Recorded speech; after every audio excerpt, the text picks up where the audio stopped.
Okay, तो चलिए आज का व्लॉग हम लोग करते हैं एक हॉरर स्टोरी से। ये रियल लाइफ स्टोरी है मेरी खुद की। आई होप आप लोग को पसंद आए। तो एक्चुअली हम जिस घर में पहले रहते थे तो वहाँ पर कुछ ब्लैक मैजिक टाइप का हो रखा था। तो मुझे एक जब हम लोग सफाई कर रहे थे तो वहाँ पर एक नींबू मिला, कुछ वो कि काला हो चुका था बिल्कुल। जैसे नॉर्मली नींबू सड़ता था तो सिकुड़ जाता है, पतला हो जाता है, छोटा हो जाता है और डार्क ब्राउन कलर का होता है। बट ये सड़ा भी नहीं था, ना ही कुछ होता, और ये काला हो गया था बिल्कुल, और उसके अंदर लॉन्ग घुसा हुआ था। आई हैव नो क्लू किसने किया, कब किया। उसकी वजह से हम लोग, मेरी पर्सनल लाइफ में काफ़ी प्रॉब्लम आई, प्रोफेशनल लाइफ में भी काफ़ी प्रॉब्लम आई। मेजॉरिटी से अफेक्ट हुआ पर्सनल लाइफ में मेरा। तो जब मेरे को वो मिला तो मैंने सोच लिया कि भाई अब यहाँ नहीं रहा जा सकता, क्योंकि ये हम लोग में वो दिक्कत नहीं है, क्योंकि हम लोग ओपन कम्युनिकेशन भी रखते हैं। हम लोग, मैं और मेरी पार्टनर ओपन कम्युनिकेशन रखते हैं। कुछ भी चीज़ होता है, कोई प्रॉब्लम, हम दोनों एक दूसरे से डायरेक्टली बात करते हैं। अब वो क्या था कि अब कुछ टाइम से हम दोनों बात करना बंद कर दिया अपने आप। तो मेरे को भी अटपटा लग रहा था कि ये अचानक से ऐसे कैसे हो गया कि हम दोनों ने कम्युनिकेशन एकदम बंद कर दिया, बात नहीं कर रहे एक दूसरे से, कोई भी प्रॉब्लम हो रही है शेयर नहीं कर रहे एक दूसरे को। तो उससे हम लोग के रिलेशनशिप में काफ़ी क्लेश आने लगे, काफ़ी प्रॉब्लम आई। अब पर्सनल चीज़ें होती है तो मैं किसी से बात नहीं करता हूँ इस बारे में। और अभी भी मैंने नहीं किया, बट मेरे को ये एहसास हो रहा था कि कुछ ना कुछ तो प्रॉब्लम चल रही है हम लोग के ऊपर, क्योंकि नॉर्मली ये नॉर्मल नहीं है। कोई अचानक से हम लोग के बीच में इतनी अच्छी ट्यूनिंग बैठी हुई है। हम लोग की शादी भी बहुत अच्छे तरीके से हुई थी, अचानक हुई थी, बहुत जल्दी हुई थी हम लोग की शादी, और अचानक हुई थी। लेकिन ट्यूनिंग जो बैठी हुई थी, ऐसा लग रहा था कि हम लोग काफ़ी टाइम से रिलेशन में है, और कुछ चीज़ बहुत कुछ नया था हम लोग के लिए भी। लेकिन हम लोगों ने ट्रैवल बहुत अच्छे से किया था उसको। कोई भी प्रॉब्लम होती थी हम लोग एक दूसरे से बात करके उससे सॉल्यूशन निकालते थे, सॉल्व हो भी जाता था। बहुत ही पीसफुल चलता था कुछ टाइम तक। तो फिर उसके बाद से कलेश होने चालू हो गए, बहुत गंदे वाले। अब हम लोग उस घर को छोड़ के आए हैं, तो अब बहुत सब चीज़ नॉर्मल हो गया है। हम दो जितना कम्युनिकेट हुआ है, वाइफ मेरी पार्टनर भी बहुत ज़्यादा खुश है, मैं तो हूँ ही खुश, और कम्युनिकेशन भी अभी बहुत अच्छा हो रहा है। और उस टाइम पे हम दोनों को एक, अब क्या बोल सकते हैं उसको, छलावा बोल सकते हैं या क्या बोलें उसको, क्योंकि मेरे को कोई स्पेसिफिक टर्म पता नहीं है। मैंने इसके लिए काफ़ी स्टडी भी की, रिसर्च पढ़े, मैंने ब्लॉग्स पढ़े, यूट्यूब में जो रिनोन तांत्रिक होते हैं उनसे, उनका पॉडकास्ट पर सुना। उनका भी लिंक आपको डिस्क्रिप्शन में मैं शोकेस कर दूंगा।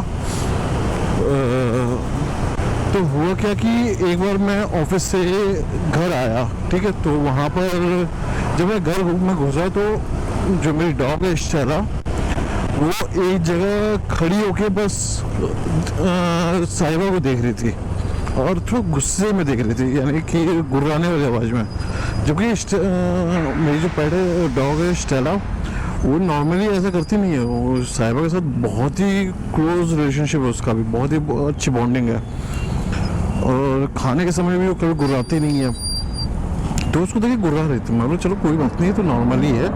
मैंने उस पर उतना ध्यान नहीं दिया, और मैं अपना हेलमेट रख के, अपना चेंज वेंज करके हेलमेट रखा और ग्लव्स रखा और बाहर आ गया। मुश्किल से मेरे को 5 सेकेंड या 7 सेकेंड लगे होंगे।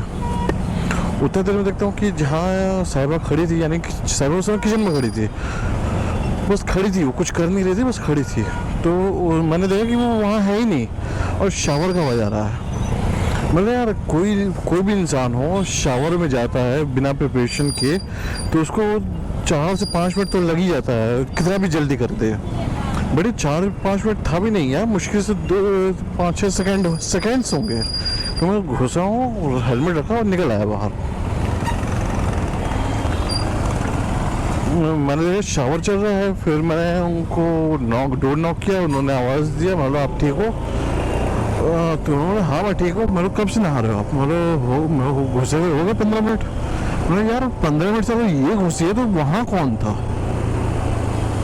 तो वो चीज़ उस समय मैंने उससे बात नहीं की इस बारे में, मतलब क्यों डराना फालतू है किसी को भी, तो मैंने वो बात नहीं किया। बट लेटर ऑन जब हम लोगों ने ये चीज़ डिस्कस किया तो उसने बोला था कि उन्होंने कुछ टाइम पहले ये भी देखा था कि मैं वहाँ खड़ा हूँ, मैं घर जल्दी आ गया हूँ ऑफिस से, यानी अराउंड 3-4 मैं घर आ गया हूँ। बट मैं उस समय था ही नहीं, मैं आया ही नहीं था उस समय घर। तो उनको लगा कि मैं आ गया हूँ, तो उन्होंने जो उस समय मेरा हाउस हेल्प था उसको बोल दिया कि चाय बना लो भैया के लिए। अब जो हाउस हेल्प है उसका नाम राम था, ठीक। उसने बोला दीदी भैया तो आए ही नहीं है। फिर बाहर निकली तो सही में मैं नहीं आया। उस समय वो कॉल किया कहाँ पर हो, तो मैंने बोला मैं तो ऑफिस में हूँ। तो उसने भी अच्छा ठीक है कंफ्यूज होके रख दिया फ़ोन। मैं बोला ओके ये थोड़ा सा वियर्ड था लेकिन ठीक है कोई बात नहीं। और मैंने वो उस समय तो ध्यान नहीं दिया था। मेरे को उस समय हाँ वो आशंका ही नहीं हुई थी कि वो इस बारे में बात कर रही होगी या उसके साथ ये एक्सपीरियंस हुआ होगा। तो उसके बाद मैं भी भूल गया, वो भी भूल गए, हम दोनों ने इस बारे में डिस्कस नहीं किया कभी भी। लेटर ऑन मेरी मदर इन लॉ भी आई, तो मेरी मदर इन लॉ बहुत ज़्यादा अच्छी हैं। वो हम दोनों की शादी में उनका बहुत बड़ा रोल है। तो वो क्या करती हैं, वो मेडिटेट करती हैं सुबह सुबह। सुबह यानी 3-3:30 बजे उठ जाएंगी और 2-3 घंटे तक मेडिटेट करती रहती हैं। अब वो मेडिटेट कर रही है तो उनको ऐसा लगा कि मैं डोर नॉक कर रहा हूँ। अब 3-4 बजे तो मैं उठने से रहा, पहली बात तो ये। अब उठा नहीं हूँ और डोर नॉक हो रहा है, तो डोर नॉक कैसे हो रहा है, किसने डोर नॉक किया? तो ये उन्होंने साहिबा को बताया कि ऐसा उनके साथ हुआ है। अब ठीक है हो गया। उस समय साहिबा ने तो ध्यान नहीं दिया, बोला कि मम्मी आपने वो सोचा होगा, बस मेडिटेशन कर रहे थे, शायद ये ख्याल आया होगा कि कोई नॉक कर रहा है। क्योंकि मेडिटेशन में क्या होता है कि आप भूल जाते हो क्या हो रहा है, वो काइंड ऑफ स्लीप होता है वो, कि आप सो जाते, आपकी बॉडी सो रखी होती है लेकिन आप मेडिटेट कर रहे हो। तो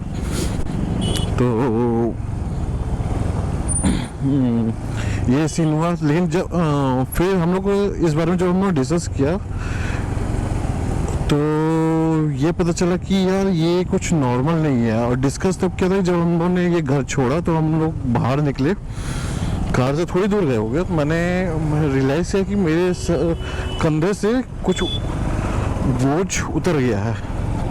यानी कुछ चीज़ होता नहीं, बैग स्कूल में जैसे भारी बैग रहता था तो हम उतारते थे एकदम रिलैक्स फील होता था, मैं फील हो कि एकदम रिलैक्स हो गया बॉडी। तो मैंने साहिबा से पूछा कि आपको कुछ फील हुआ? तो उसने आउट ऑफ नो वे बोला कि यार ऐसा लग रहा है कि कुछ चीज़ कोई मैंने पीठ में किसी को लादा हुआ था वो उतर गया है। और एक नॉर्मल नहीं था ये चीज़, बिल्कुल भी नॉर्मल नहीं था। तो मैंने एक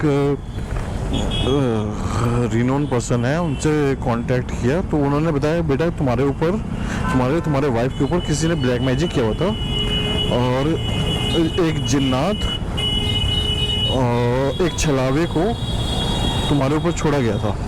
तो अब छलावा का ये है कि वो किसी का भी रूप ले सकता है, किसी की भी बोली बोल सकता।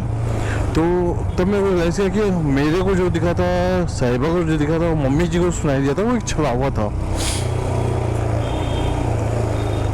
उससे निजात तो हम लोग प्रॉपर वैसे पा गए हैं अब तक, तो यही लग रहा है मुझे, क्योंकि अब ऐसा हम लोग के बीच में ऐसा कोई प्रॉब्लम भी नहीं है।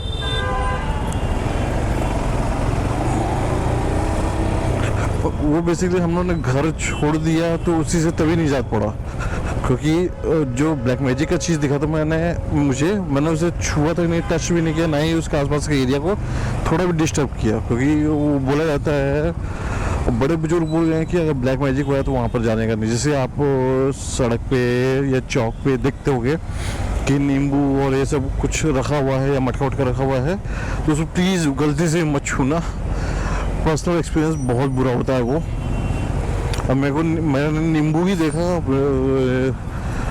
वो नींबू को हम लोगों ने टच नहीं किया था तब भी वो इतना डेंजरस अफेक्ट किया हम लोग को।